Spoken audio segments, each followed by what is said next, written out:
Hello guys, welcome to my channel. My name is Cyrus Moreno, and today I'll be giving a tutorial about Ruby. So if you don't know what Ruby is, basically siya ay isang programming language. It's a high-level programming language which is designed para basahin ng mga human reader or a programmer. So ano ba yung mga programmer? Yung mga yan, gumagawa ng software. So if you don't know sample ng kung anong paano nang gamitin yung Ruby or ano yung Ruby, so basically ginagamit siya paggawa ng website katulad nito, GitHub, Airbnb, Basecamp, Shopify, and Kickstarter. Okay, so if you pag tutunan mo to, so maaari kang makagawa ng isang website or web app or any enterprise software, kasama na rin ang mobile app. Alright, so the reason why I make this tutorial kasi recently ginamit ko siya para sa isang project. And sayang naman kung yung mga natutunan ko i-share or at least maybe gagawa ko ng parang a way for me to pwede kong balikan in case that I need to relearn Ruby in the future para nalimutan ko na yung mga basics. So pwede ko rin ito gamitin para sa sarili ko. And of course, I'll just keep this public para available din sa lahat. Ginawa ko tong Tagalog kasi marami na rin Ruby tutorial sa YouTube. So, ito ay para sa mga katulad kong Pilipino na enthusiast din when it comes to computer programming. Okay. So, without further ado, so paano nga ba natin ma-install yung Ruby? Or paano tayo magsisimula? So, ganito yun. First, kailangan kailangan mo siya yung interpreter, ma-install muna sa yung computer. So, maraming types ng operating system. But, para sa tutorial na to, Windows 10 muna tayo. Okay? I don't have Linux pa.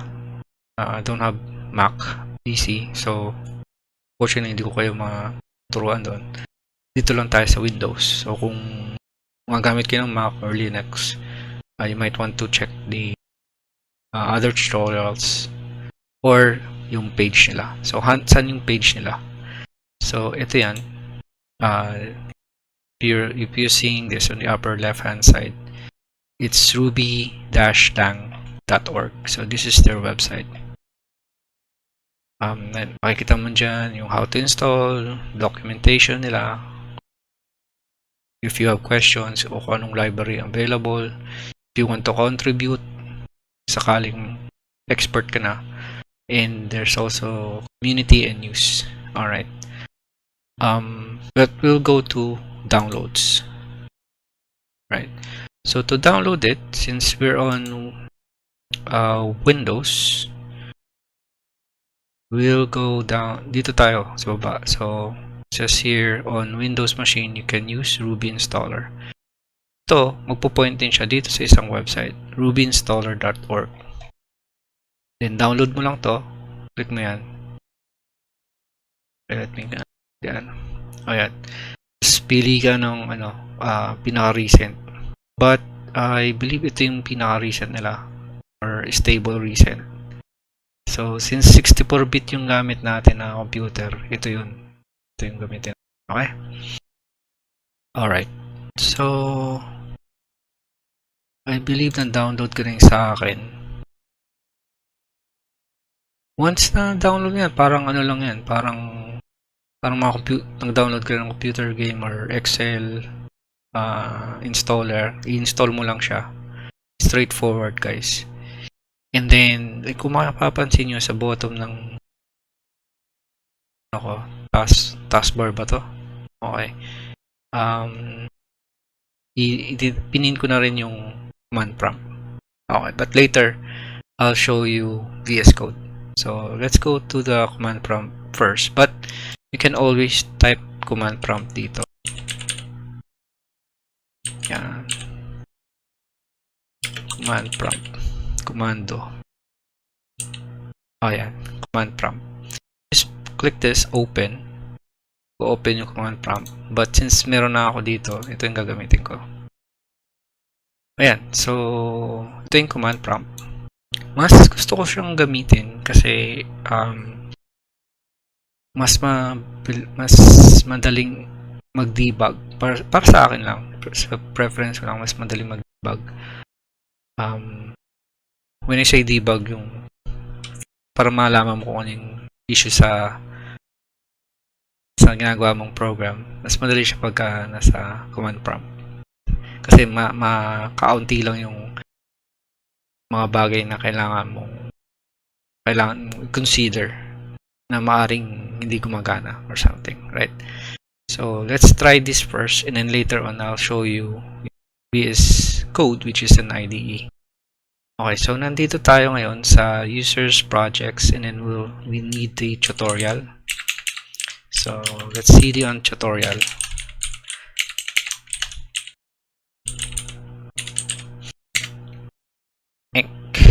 Tutorials. Ayan. So nandun na tayo sa tutorials. So para malaman mo kung na-install mo ng maayos yung Ruby at nasa environment variables na rin siya, you have to type this in. Yan. Okay, so version ng Ruby ko is version 4.0.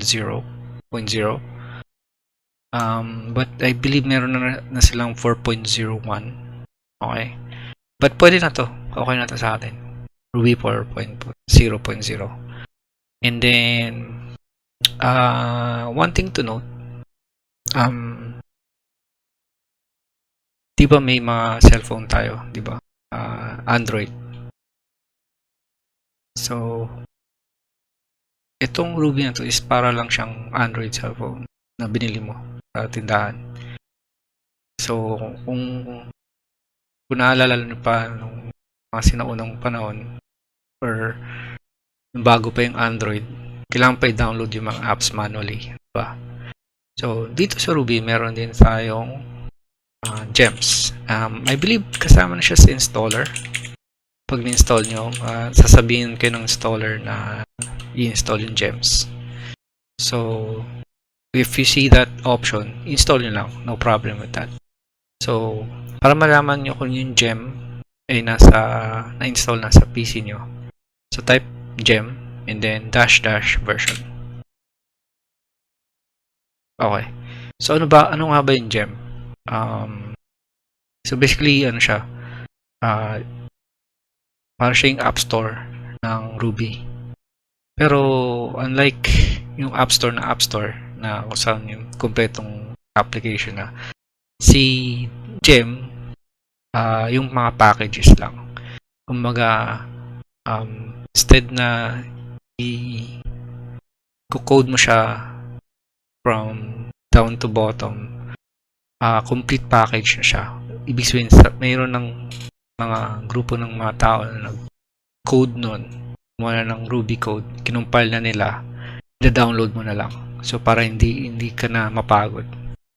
Okay, tapos gamitin mo na lang yung kanilang provide na package. So yung package para kunyari, let's say Ruby in Rails, right? You have to download it first. So let's ask Gemini. So, kung di nyo alam yung Gemini, siya siyang AI. So let's how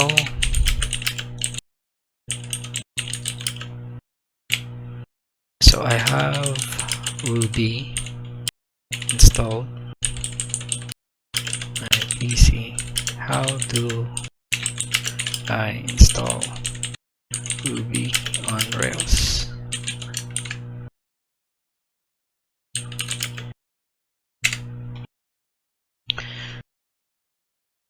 Okay. So apart from yung scripting language or high-level language, mga script na ginagawa natin, noon, human readers lang ang gumagamit sa kanila. Ngayon, pati si AI, kaya na nila. So, pwede mo na siya lang i-upload, tanungin mo si AI, bakit ganito to? Hindi gumagana, nagkaka-error. So, sasabihin niya lang, bakit? Or, gusto kong ganitong mangyari sa code ko. Anong kailangan kong idagdag? Si AI na rin bahala. So, sabi niya, go to, open the command line. So, nandun na tayo. And then, gem install Rails. Okay, let's do that. Gem install Rails. So, ano yung Rails? Yun yung, yung panggawa ng web app. Ayan. So, mag-install ngayon tayo. Not sure kung nakikita niya to, guys. Nakakabalaki yan. Ayan.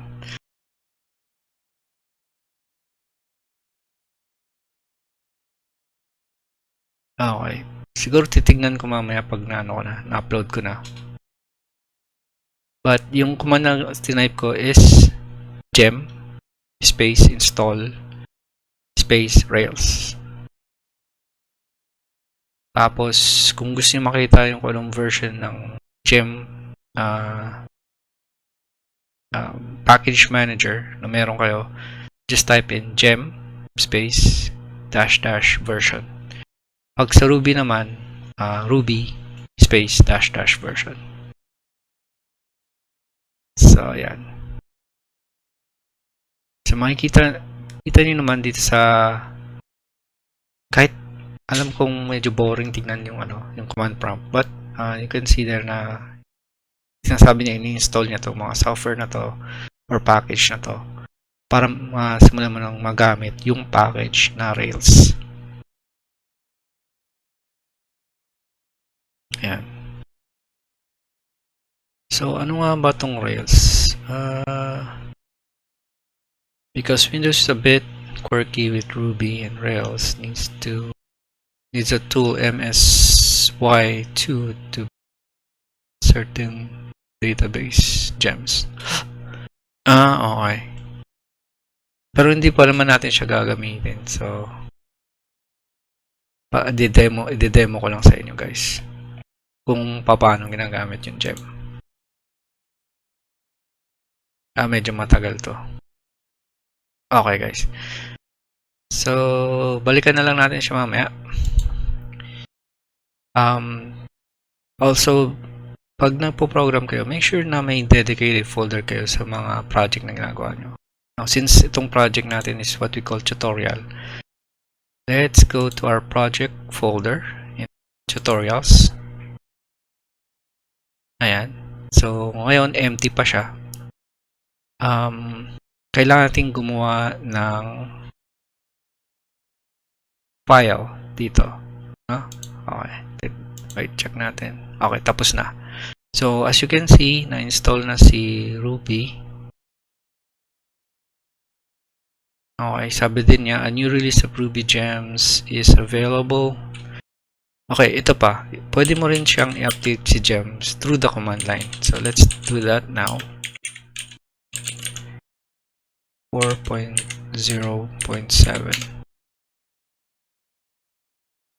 And type mo lang to. So, nung tinype ko, masabi niya kasi available na yung version 4.0.7. So, para ma-update ko yung gem, ginawa ko, tinype ko gem space update space -- system and then space 4.0.7 lang. Okay, astig, no? Tapos yun, i-update nyo na siya. So, gawa tayo ng file dito.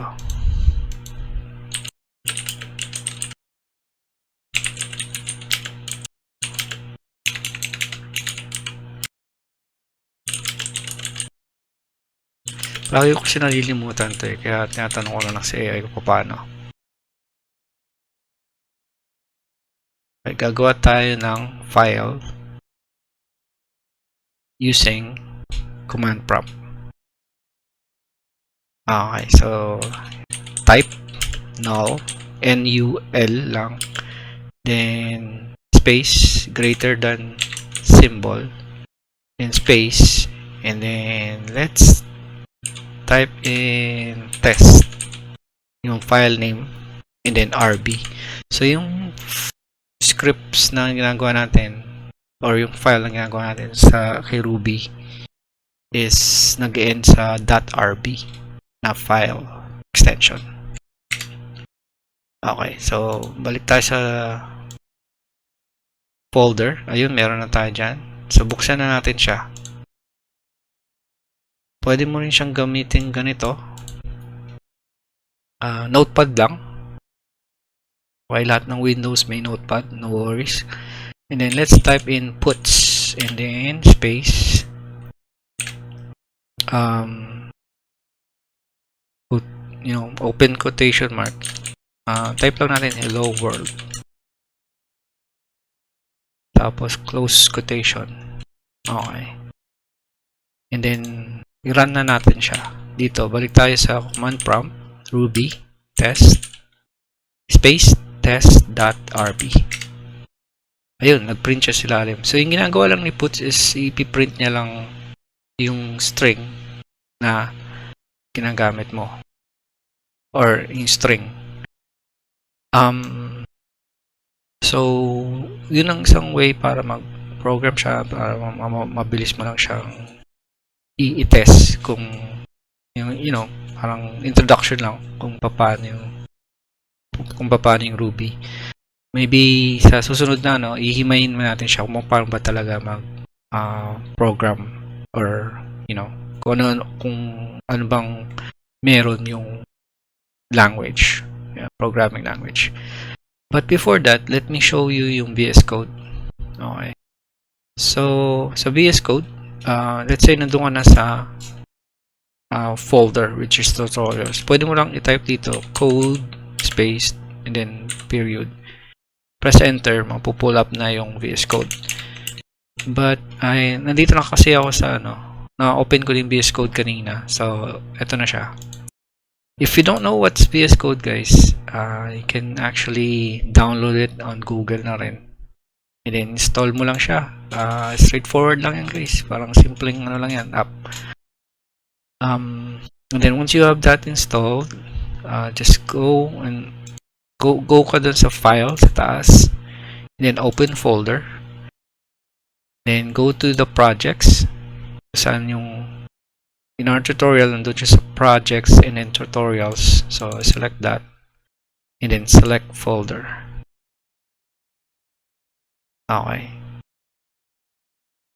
Yes, I trust the author kasi ako lang din yon. So meron siyang desktop.init. I'm not sure what's that. Okay, siguro ginawa siya ng yan, ito yung kasi sinet up ko kasi siyang naglagay kasi ako ng ICO file dito. Tapos change ko yung icon ng folder. But anyway, hindi siya importante dito sa pag-usapan natin. So ito yung file natin kanina, is test.ruby, yung file name. And then ito yung simple hello world code natin. Puts, P-U-T-S, space, and then hello world. Dapat naka-include siya ng quotes, kasi hindi siya gagana. Tignan nyo. Tanggalin ko yung ending quotes. Hindi niya ma-interpret. Ayun, nagka-error tayo. So sasabihin din ng Ruby, bakit ganun? Parang unterminated string siya. So, yung string kasi dapat naka-include siya ng quotation. Yung double quotes, parang gano'n. Not sure kung anong. Ayan, so, tama natin. Pwede ka rin mag-open ng terminal dito sa VS Code. So, on top, makikita mo go run terminal. So, click mo lang yung terminal.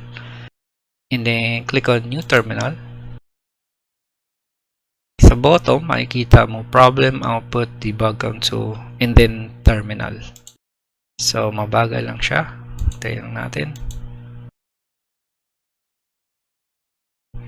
Bogal, man. Ayun na. So, ayan.